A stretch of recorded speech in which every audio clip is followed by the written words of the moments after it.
Bu erkak daraxt kesayotganda, kutilmaganda daraxt uni xotinining ustiga qulaydi. Daraxt ayolni qo'lini bosib qolganda, erkak majbur bo'ladi xotinini qo'lini kesib tashlashga, ayolni qutqarish uchun. Bundan keyin ayol eridan nafratlanib yuradi. Uni qo'lidan ayirgani uchun eriga yomon munosabatda bo'lishni boshlaydi. Keyin eri bo'lsa unga temir qo'l podarka qiladi.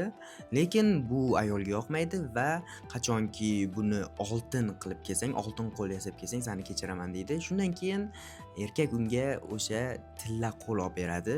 Oltin qo'li bilan qiz malikalardek yashaydi va uni ko'rgan odamlar har doim havas bilan qarardi. Lekin oltin vaqt o'tib uni organizmiga yomon ta'sir qila boshlaydi va uni organizmini o'ldirishni boshlaydi. Doktorga ko'ringanida doktor qo'ldan voz kechishing kerak, bo'lmasa o'lasan deganda, ayol shunchalik oltinni yaxshi ko'rganidan u qo'lidan voz kechmaydi va o'limni tanlaydi.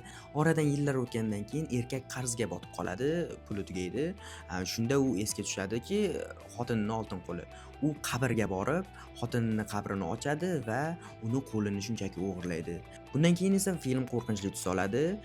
Boyagi ayol eri va'dasini bajarmagani uchun ruh shaklida arvoh bo'lib qaytib keladi va buyog'ini o'zinglar ko'rib olsanglar bo'ladi. Mana shu kod orqali profilimdagi linkdan o'tib yuklab olsanglar bo'ladi. Obuna bo'lishni ham unutmanglar.